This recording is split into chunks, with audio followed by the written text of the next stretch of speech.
खुदाए अजीम कादर मुतलक यसु मसीह जो था, जो है और जो आने वाला है के नाम में आप सब देखने वाले नाज़रीन की सलामती हो। मैं आपकी होस्ट महवी शहबाज और आप सब देख रहे हैं गॉड ब्लेस बहावलपुर प्रोग्राम। और नाज़रीन, मैं आप सबको हमारे प्रोग्राम में वेलकम करती हूं। और नाज़रीन, प्रोग्राम का आगाज़ खुदावन के पाक और जिंदा कलाम के साथ करेंगे। और खुदा के कलाम में मरकूम है, बेइंसाफी से दौलत हासिल करने वाला उस तितर की मानिद है जो किसी दूसरे के अंडों पर बैठे। आमीन। बेशक नाज़रीन, जो लोग दूसरों की हक तलफी करते हैं, इंसाफ नहीं करते, दूसरों के साथ ना इंसाफी करते हैं और उनकी तरफ ख्याल भी नहीं करते कि वो किस तरह से, किन हालात से गुजरे हैं, किन मजबूरियों का वो सामना करे हैं, और जो किसी का हक मार कर अपने आप को दौलतमंद मानता है, तो नाज़रीन एक बात याद रखें, वो इंसान कभी भी कामयाब नहीं हो सकता। उसकी दौलत ही उसके लिए गले का फंदा बन जाती है, क्योंकि खुदा, हमारा खुदा इंसाफ का खुदा है, जो अपने लोगों के लिए सब कुछ करता है, जो उसके साथ चलते हैं मोहब्बत के साथ, रफाकत के साथ और उसके हुक्मों पर अमल कर कर चलते हैं, तो खुदा उनके लिए बहुत कुछ करता है। लेकिन जो लोग अपने आप को धोखे में रखते हैं, बेईमानी करते हैं, दूसरों का हक मारते हैं, ना इंसाफी करते हैं, तो खुदा ऐसे लोगों को कभी नहीं बख्शता और वो यकीनन इस दुनिया में भी सजा पाते हैं और बेशक इस दुनिया से गुजर जाने के बाद भी वो उस सजा के हकदार होंगे जो खुदा ने उनके बदले के मुआफिक उनके लिए बनाई रखी है। तो बेशक नाज़रीन, हमें खुदा के खौफ को हमेशा अपने दिल में, अपनी जान में, अपने हर काम काज में रखना चाहिए, ताकि हम जो कुछ भी करें अपने खुदावन के लिए करें, यीशु मसीह के नाम की इज्जत और जलाल के लिए करें, और ताकि हमारे दूसरे देखने वाले बहन भाई भी इस बात को जाने कि ये मसीही लोग हैं, मसीह की बातों को और उसके नाम पर अमल करने वाले और उसके जलाल और इज्जत के लिए काम करने वाले लोग हैं। सो खुदावन आज के कलाम के वसीला से आप सबको बहुत ज्यादा बरकत दे। तो नाज़रीन, आज हमारे साथ जो गेस्ट मौजूद हैं, बेशक आज जो हमारे साथ गेस्ट मौजूद हैं, जो हमारे साथ शख्सियत मौजूद हैं, उनका ताल्लुक बहावलपुर से है और बेशक वो भी इंसाफ के लिए, बहुत सारे लोगों के लिए वो लड़ते हैं और बहुत मेहनत करते हैं और उनकी पूरी कोशिश होती है कि वो अपने मसीही बहन भाइयों को इंसाफ दिला सके, और जहां तक उनसे मुमकिन हो सकता है वो बिना किसी रकम के या बिना किसी फीस के या कुछ भी हम कह रहे वटेवर, वो दिल खोल कर सच्चाई से अपने क्रिश्चियन बहन भाइयों के लिए खिदमत करें। जी तो नाज़रीन, आज हमारे साथ जो गेस्ट मौजूद हैं उनका नाम Javed Raza Raymond, advocate high court Bahawalpur, और आज हम उनसे मुलाकात करेंगे और बरकत पाएंगे। अस्सलाम सर जी। सलाम बेटा, कैसे हैं सर आप? मैं ठीक हूँ बेटा, ठीक है जी बिल्कुल, खुदाम का शुक्र है सर। मुझे बहुत ज़्यादा खुशी है कि आज आप मेरे प्रोग्राम में आए हैं और मुझे खुशी है कि यकीनन आज हमारे देखने वाले नाज़रीन भी इस चीज़ को जानेंगे कि खुदावन कैसे इंसाफ करता है और खुदा अपने लोगों के वसीला से कैसे इंसाफ करता है। मैं भी आपका शुक्रगुजार हूँ बेटा कि आपने मुझे आइजैक टीवी के जरिए से हवाले से गॉड ब्लेस बहावलपुर में जो टीम है उन्होंने मुझे यहाँ पे मदऊ किया है, ताकि हम जो है खुदावन के जलाल के लिए, और आज की मीटिंग जो है, इस मीटिंग में जो लोग जो है, हमारी कौम जो है, हमारा मुल्क जो है, उनके के लिए कुछ डेवलपमेंट की बातें जो है यहाँ पर कर सकते हैं। खुदावन का शुक्र अदा करते हैं सर। इससे पहले मैं चाहूँ कि मैं अपने प्रोग्राम को आगे बढ़ाऊं, तो मैं चाहूंगी कि आप दुआ करें ताकि आज की हमारी गुफ्तगू के वसीला से, आज प्रोग्राम के वसीला से सारे इज्जत और जलाल हमारे खुदाम यीशु मसीह के नाम को मिले। आए नाज़रीन, हम दुआ करें बाप और बेटे उसके नाम पर, आमीन। खुदावन, खुदा जिंदा अजली बाप, तेरी हजूरी को महसूस करते हैं खुदावन।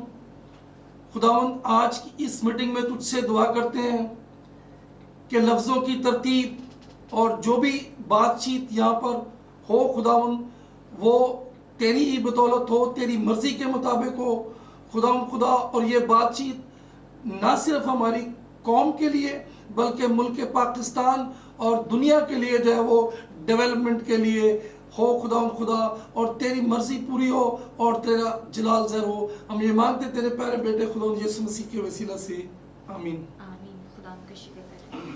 सर, सबसे पहले तो आप अपनी फैमिली के बारे में बताएं। जी बेटा, मेरी फैमिली जो है वो खुदा ने मुझे बहुत सारी नेमतों के साथ एक बहुत खूबसूरत फैमिली भी दी है।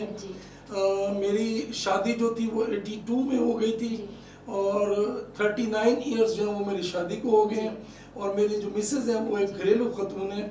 और मेरी पढ़ाई, चूँकि मैं 8वीं में मेरी शादी हुई थी, तो उनकी पढ़ाई का मेरे वालिदैन पहले नंबर पर, उन्होंने मेरे लिए मेहनत की और उसके बाद मेरी मिसेज ने और बच्चों ने भी जो है वो मेरे साथ बहुत कोऑपरेट किया।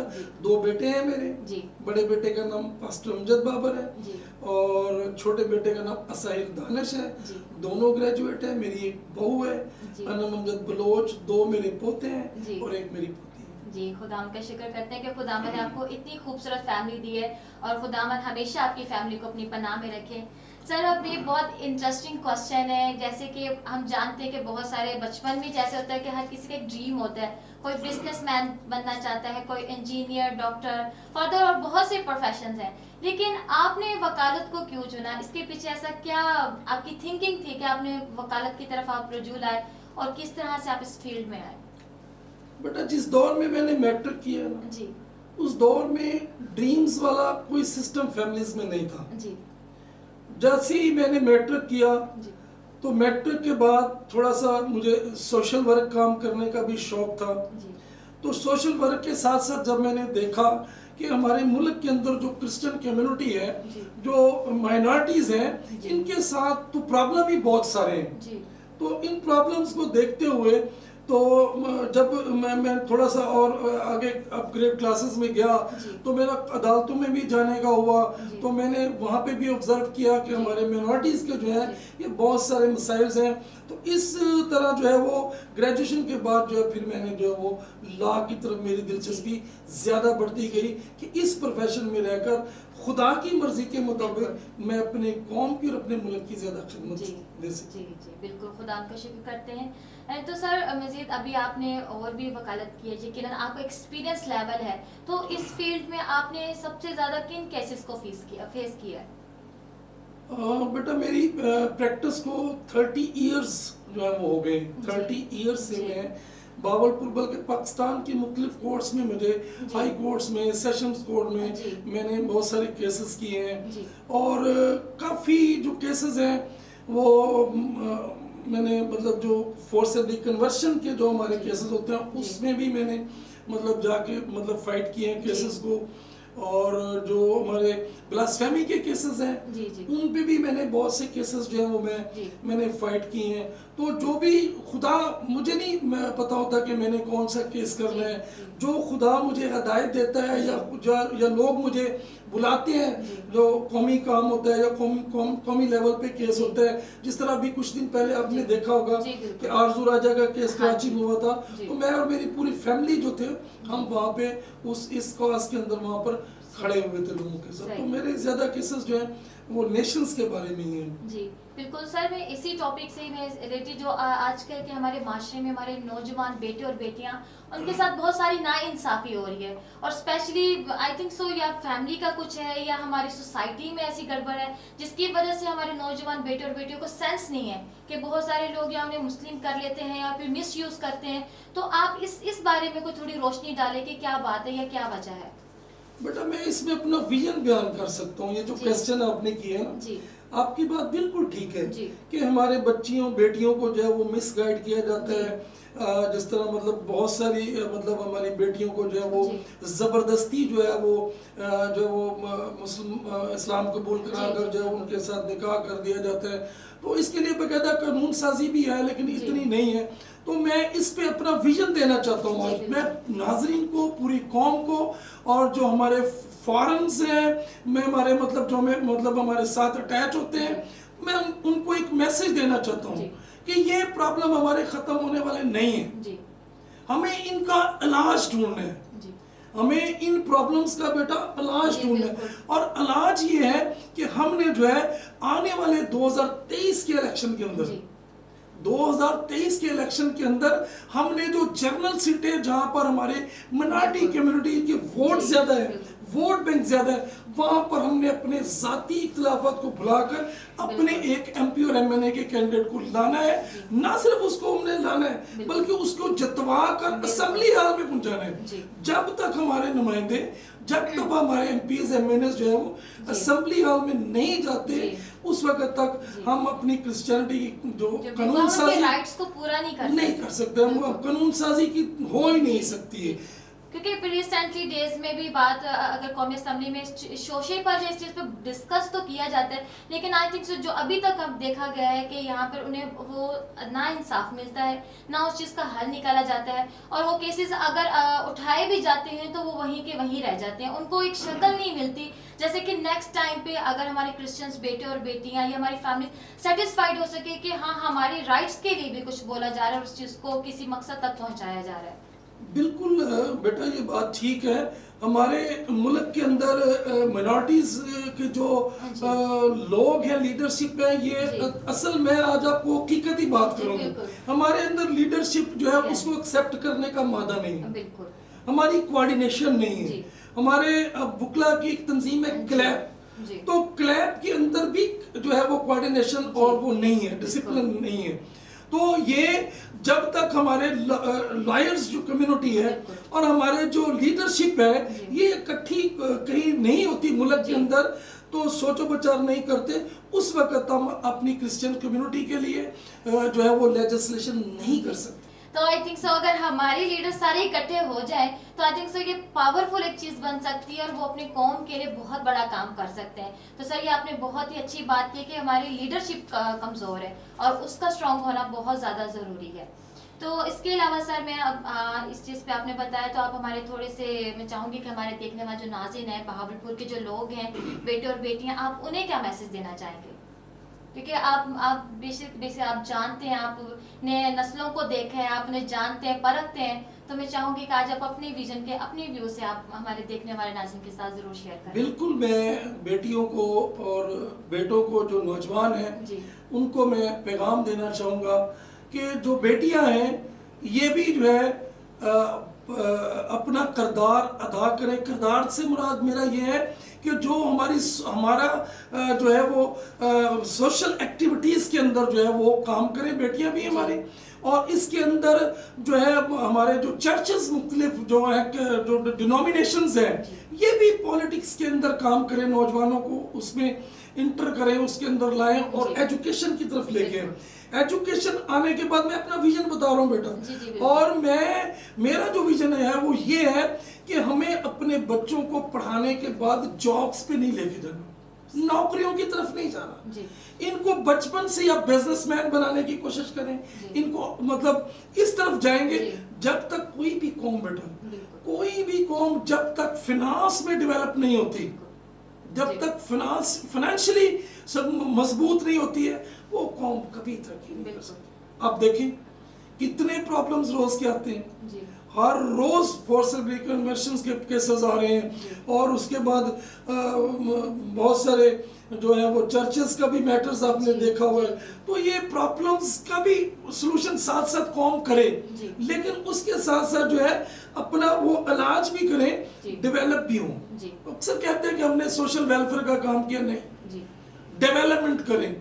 और पाकिस्तान के अंदर जो है मैं ये कहना चाहूँगा नौजवान नस्ल से कि बिजनेस में आए और प्रॉपर्टीज को खरीदें, प्रॉपर्टीज बनाए, प्लाजे बनाए, और ख़ास तौर पे मैं जो चर्चेज हैं उनको भी एक पैगाम देना चाहता हूँ कि ये भी जो उनकी फैमिलीज, उनके पास 50 के करीब फैमिलीज होती है, 100 के करीब फैमिली, उनकी पूरा वो बायोडाटा रखने के बाद उनको डेवलप करें। जी बिल्कुल, उनको डेवलप करें, फिर हमारी कौम जो है वो तरक्की करेगी।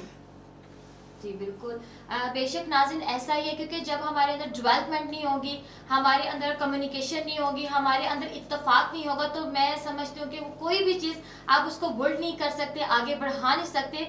और स्पेशली जब हम मसीही हैं तो हमें चाहिए सर हम एक दूसरे के साथ कम्युनिकेट करें, एक दूसरे की बातों को अंडरस्टैंड करें, और एक दूसरे की फैमिलीज के अगर हम कुछ ऐसे इश्यूज देखें भी तो हमें चाहिए कि हमें इन्हें सॉर्ट आउट करने की कोशिश करनी चाहिए। चलिए, बेशक अगर हम ये सोचें कि हम उनके साथ फैमिली कुछ इस चीज़ को एक्सेप्ट भी नहीं करते कि आप हमारे फैमिली मैटर्स में वो इन्वॉल्वमेंट नहीं पसंद करते, लेकिन हम किसी को गाइड तो कर सकते हैं। अगर हम अपनी आंखों से देखते तो हमें अपनी आंखें बंद नहीं रखनी चाहिए, ज़रूर हमें कुछ ना कुछ ज़रूर करना चाहिए। कम से कम हमारी जो अपनी ज़ात है वो, उसके लिए तो हम क्लेरिफाई हो सकते हैं कि हमने कुछ ना कुछ अपने लोगों के लिए या अपने बहन भाई के लिए, अपने बेटे बेटों के लिए हमने कुछ किया है। सर जैसे आप वकालत में हैं और हर रोज़ आप नए केसेस को फेस करते हैं, और सम टाइम तो ऐसे केसेस भी आ जाते हैं जिसमें जान का भी खतरा होता है, तो मैं कुछ थ्रेट्स के बारे में कुछ पूछना चाहूँगी कि अभी तक आपकी लाइफ में ऐसा कुछ हुआ है?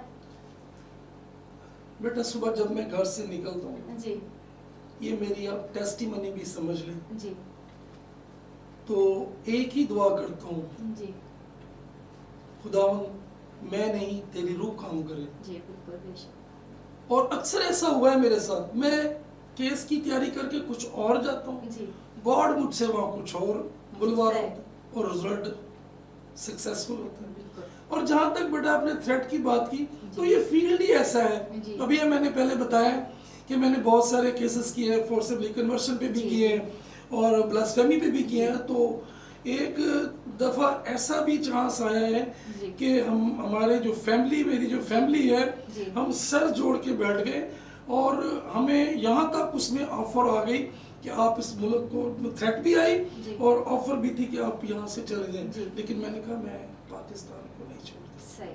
आई लव माई कंट्री, जी। I love my nation. जी बिल्कुल। ये आपकी स्पिरिट है, ये आपकी काइंडनेस है और मैं समझती हूँ कि ये आपकी प्योरिफिकेशन है कि जो आप अपने लोगों के लिए आप इस चीज़ को करते हैं और मोहब्बत के साथ आपने इस चीज़ को, बेशक किसी को, आई थिंक सो, मैं समझती हूँ कि अगर किसी को ऐसी ऑफर मिले तो वो इस चीज़ को नहीं छोड़ेगा, लेकिन ये आपकी मोहब्बत है अपनी कौम के लिए, अपने बहन भाइयों के लिए, जिससे आप निभाते हैं। तो इस सिलसिले में आपकी फैमिली का सपोर्ट आपके साथ कैसा है?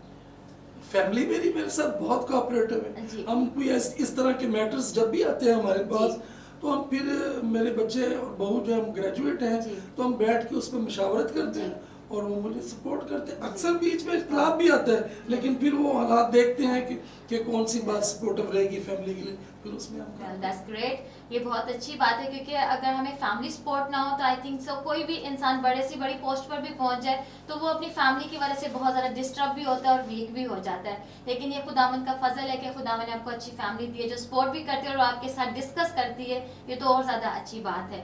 तो सर, अब वकालत से हमने बहुत सारी बातें कर ली हैं, लेकिन इसके अलावा अब एक इंसान की अपनी एक पर्सनल लाइफ भी होती है, तो इसके अलावा आपकी और क्या मसरूफियात है?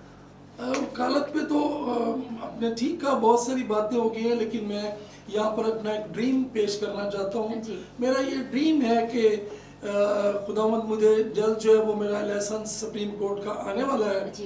तो मैं जो हमारे मुख्तलिफ किस्म के कवानीन्स हैं, जी। जो कवानीन्स हैं, उन पे इम्प्लीमेंटेशन नहीं होती कोर्ट्स के अंदर। जी। जी। हमारे, क्योंकि वो जजेस जो हैं वो अकॉर्डिंग टू मोहम्मदन लॉ या Yeah. उसके मुताबिक उसको टैकल करते जी। हैं। तो मेरी कोशिश है कि मैं कुछ जो ज़िंदगी के मेरे बकिया अय्याम जी। हैं, तो मैं अपनी कौम के लिए वहाँ पर जो है वो सुप्रीम कोर्ट में जो है वो खिदमत अंजाम देना चाहता हूँ वहाँ पर। जी। तो अब दूसरा सवाल था आपका कि वो आपकी क्या एक्टिविटीज़ हैं। जी। तो मैंने पहले भी बताया है बेटा आपको जी। कि मैं चाहता हूँ कि पाकिस्तान के अंदर जो क्रिश्चियंस लोग हैं, जी। जो माइनॉरिटीज़ के लोग हैं, ये पॉलिटिक्स में आए। जी। पॉलिटिक्स में है, जिस तरह मैं जो हूँ पाकिस्तान पीपल्स पार्टी से मेरा तल्लक है जी। और मैं भावलपुर में सीनियर रहनुमा हूँ। जी। मेरी ज़िंदगी, बल्कि मेरी थर्ड जनरेशन जो है वो पीपल्स पार्टी के अंदर आ जी। चुकी है। तो आने वाला वक्त भी जो है वो चेयरमैन बिलावल भुट्टो जरदारी का है जी।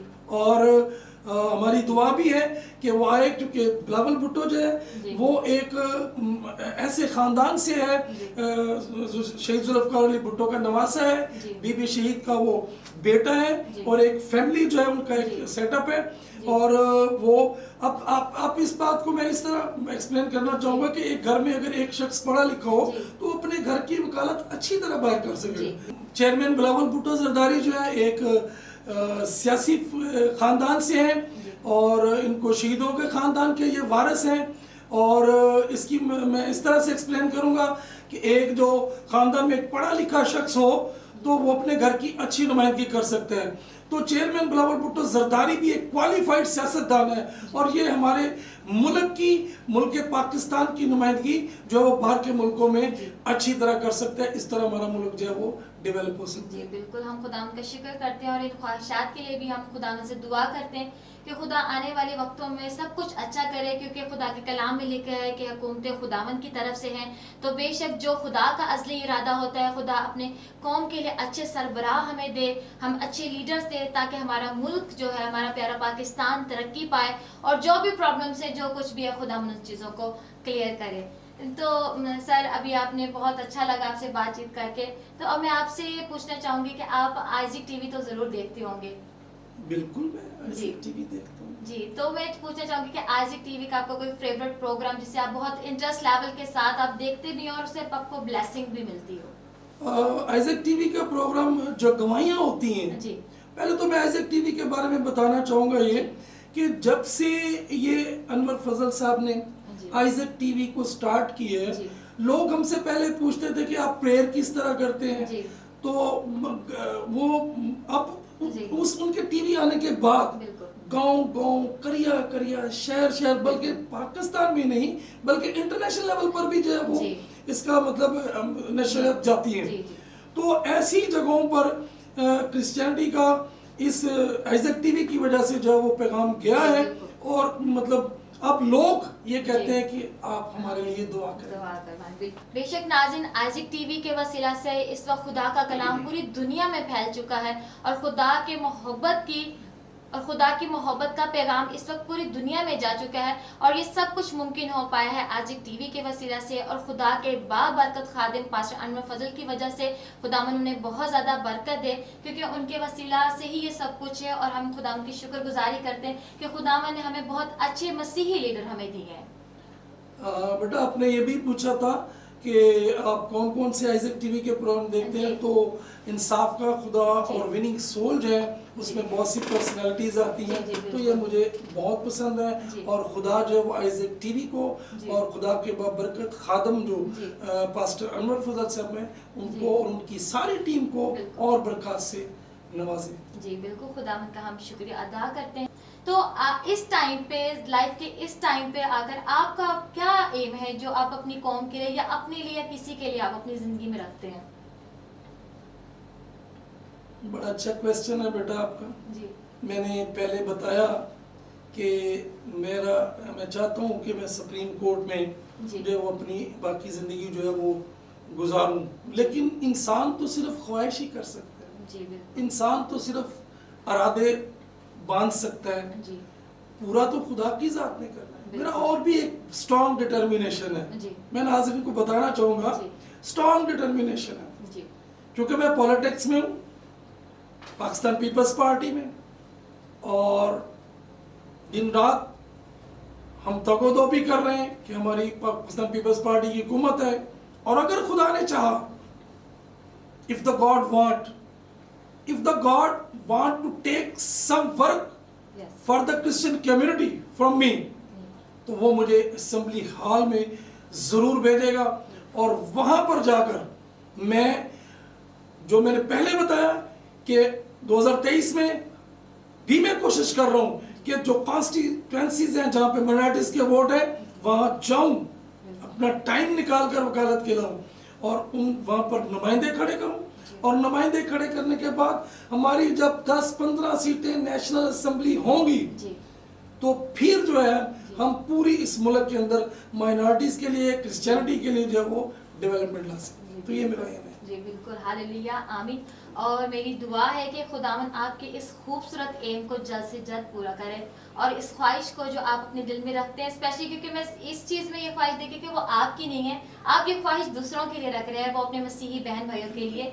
तो मेरी दुआ है कि खुदावन आपके इस एम को सक्सेसफुली खुदावन आने वाले वक्तों में इसको पूरा करे, और बेशक इस एम के वसीला से हमारे बहुत सारे मसीही बहन भाइयों को बहुत सी ब्लेसिंग मिलेगी, बहुत से मसाइल और परेशानियां और जैसे वसाइल जिनको हम नहीं पहुंच सकते या नहीं कर सकते, तो यकीनन खुदा ने किसी ना किसी सूरत में हमारे लिए मददगार रखे हैं। जैसे कि हमारे पास आज सर हैं, और इसके अलावा हमारे बहुत से और भी मसीह बहन भाई हैं जो वकालत से रिलेटेड हैं और सियासत में हैं, और भी बहुत सारे ऐसे फील्ड्स हैं जिससे वो अपनी कौम के लिए, अपने बहन भाइयों के लिए काम करें। सो खुदावन आप सबको भी बहुत ज़्यादा बरकत दे, ब्लेस्ड करे, और खुदावन के नाम को इज्जत और जलाल देते रहें। तो सर, मैं आपसे प्रोग्राम के आखिर में आपसे पूछना चाहूँगी कि आपको गॉड ब्लेस बहावलपुर प्रोग्राम में आकर कैसा लगा?